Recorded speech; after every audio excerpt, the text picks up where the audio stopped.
Hey, good morning. Happy Saturday. I hope that you have a great day planned.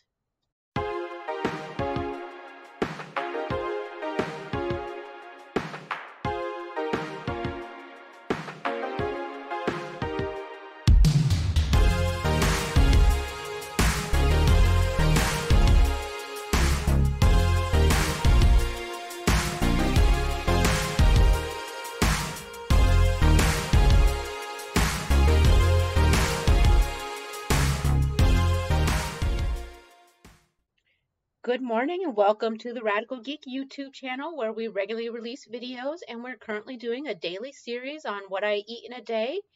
So I'm just going to jump right in and say this morning I'm having one of those starts. But the good news is that I'm having a fat coffee and in my collector's Origins tankard cup because I don't know, I just felt like it and it was convenient and clean and the first thing I grabbed out of my dishwasher.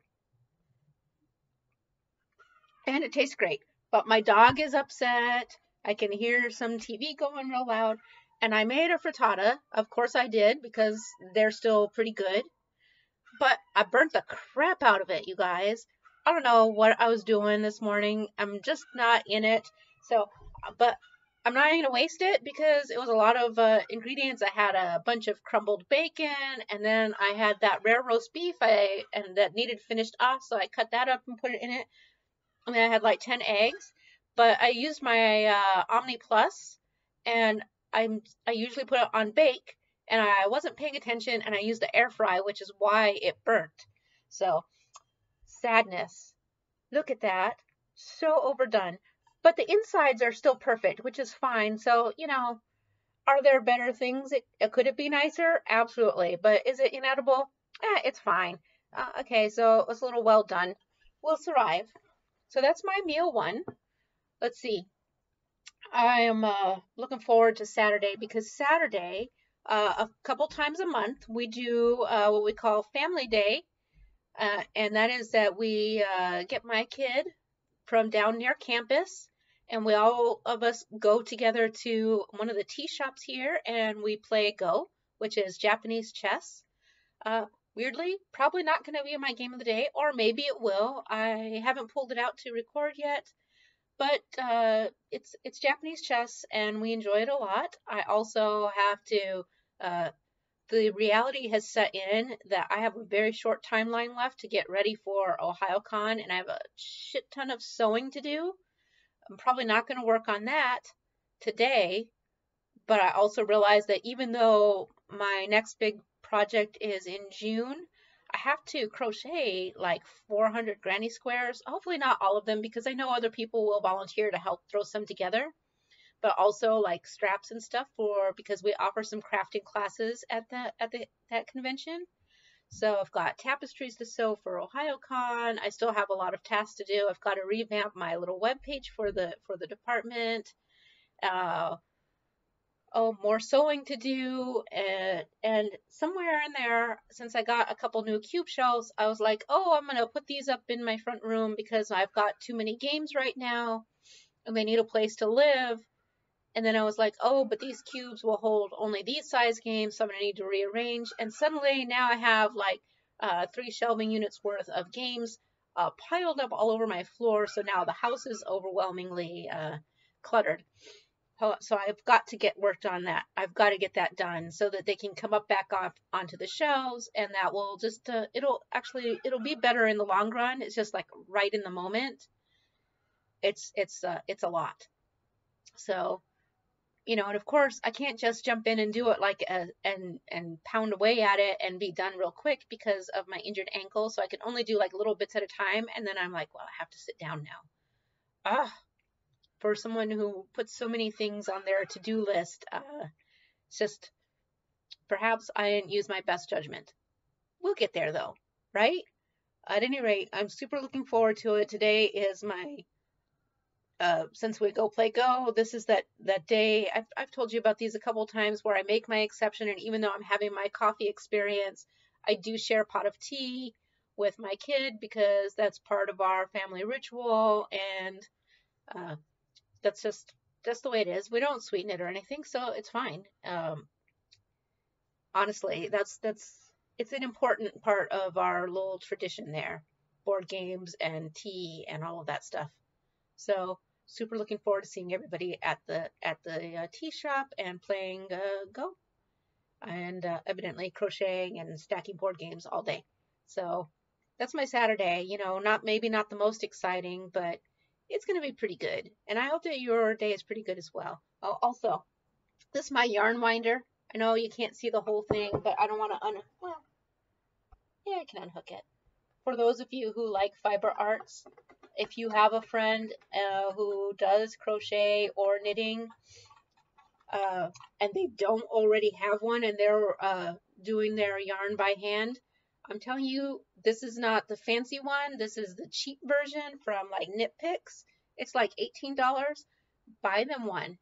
The thing is a lifesaver. It makes winding your balls of yarn so fast and easy. They will love it. And I'm telling you, it's the number 1 gift. Like you put your yarn through this loop and up over the top, and all you have to do is spin it like this and kind of hold some tension, and it makes awesome yarn. Cakes easy to work with, and then you don't have to worry about tangles or messes. So I know that's not the lesson you were looking for today, was it? But here it is. So I'm going to keep talking and show you guys. I posted this on my Facebook page, but not everybody is on there. That would be insane. But because I'm testing designs out for bags, I made this little handbag. Let me get back a little bit. There you go. So it's a little granny square bag. Actually hexagons that I use to make. And I just thought that was a fun little project. I had a 4-hour training meeting where we don't actually do any talking. You just have to sit there and absorb.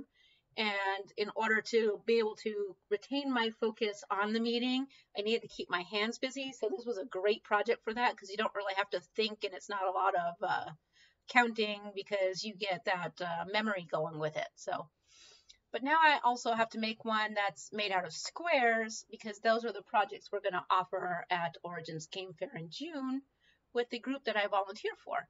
So, and basically what we do is we do all of the prep so that people can come and sit and craft and be social and learn a little bit about the actual projects themselves, but all they have to do is sort of whip stitch everything together.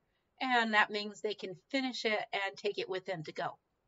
So that is everything. Look at that. Now you guys see, this is what my crazy life is like all the time. It's just like chaos everywhere. And it's all my own doing.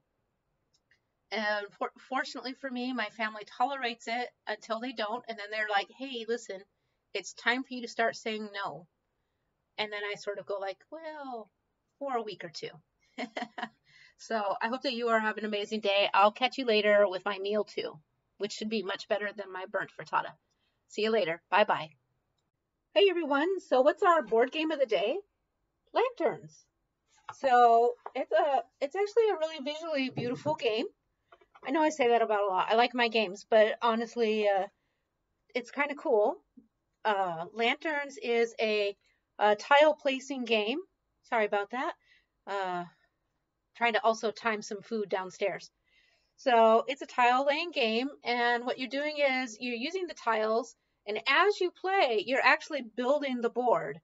So and the board is because you are an artisan trying to decorate the lake with the lanterns. This is a special card. That's why it has a little thing in the center with the lanterns. The lanterns have multiple colors, so there are different rules you're going to have to follow to place them. And what you are trying to do is collect sets. Oops, I guess I should have opened this beforehand. Match sets of cards. So you have red cards, orange cards, blue cards, green cards, black cards, and yeah, well, I think that's pretty much all of it. And you are trying to make these sets to get honor. Your kudos for decorating the lake. The higher points you get, the better your chances are of winning. And at the end of the game, that's what's going to score it up. You have earned honors for the festival, and you get your award. So it sounds really, really basic because, you know, you're putting down your tiles. I keep getting that one. So, and when you set it down, you're going to build your entire player board. Each person's going to get a turn based on that and how you build it out. There's going to be strategy though, because you're only given a certain amount of tiles at a time, each time that it's your turn. And other people are going to be laying tiles. It's open hand, so they can see what tiles you have, so they can strategize to sabotage you, thereby lowering the honor you receive. So another one of those games. Sounds really simple at first, and the actual play is simple, but the strategy becomes very complex. It has high accolades. Everybody really loves it. I haven't met a single person who doesn't like to play lanterns. So, and it's also not very expensive and readily available. So that's today's game of the day, lanterns. Hey friends, here we are. It is time for meal number 2. I have a piece of chuck steak. Don't get too excited. It's not fancy chuck steak. It's not chuck eye. It's just chuck, which means they took a chuck roast and cut hunks of it off in the thickness that makes it pretend it's a steak. And I just threw it on the grill. I didn't care about the snow. I just needed some food because it's much later than usual and I'm very hungry. I also made an attempt at those pork rind waffles. It's ground up pork rind and egg and a little teeny bit of gelatin to help it be soft, because we didn't have any egg bread or egg wraps and I just wanted a little something else on the side. So that's what we did. Mine did not look as nice as some of the other people. I don't know if adding the gelatin was doing something wrong or if I was just too cheap with putting the batter on there. I thought I was reading that people were using 5 tablespoons of pork rinds and 1 egg and then getting like 5 waffles. But I used 10 tablespoons of pork rinds and 2 eggs. And I only got 1, 2, 3, 6 of these teeny tiny waffles, not even a full waffle. So maybe they were only getting 2 and they were making multiple batches. And then in which case, instead of 6, I should have had 4, and that would have given me more batter for the dish. But we weren't using them for buns. It's just a little side dish to go with our chuck steak, so works for me. And I didn't taste it yet, so yeah, it tastes fine. I mean, am I like dying to have like 10 more of them? But it doesn't taste bad. It does taste like a pork rind though, so fortunately I like that flavor. So I'm going to go and eat my dinner. Also, I have a plain seltzer water. It's the fancy brand, from Kroger. I'm just kidding. It's the generic because it's cheap and I was too lazy to get to the shop to refill my SodaStream containers, and so we just stopped and got like the cheap box of the soda water so that I could have some fizzy and a little something different texturally. So there is our whole day. I hope that you had a great one. I hope that you are having an awesome Saturday. And I look forward to seeing you tomorrow night on the Sunday night live stream, because we will have a giveaway for those of us who are subscribed to the channel and participating in the live stream and residing within the United States. Unfortunately, I have not gone through the due diligence to participate in winnings for people in Canada or Mexico yet. There are rules around that, and I haven't got to it. Maybe eventually I will, but that has not happened yet. So I'll get there. Everything takes time. So I will see you tomorrow night. Make sure that you like this video. Make sure you share it out and let people know that we're having a giveaway. That tends to encourage people to participate. And you know how I love it when we're chatting it up on the live stream. So see you later. Bye-bye.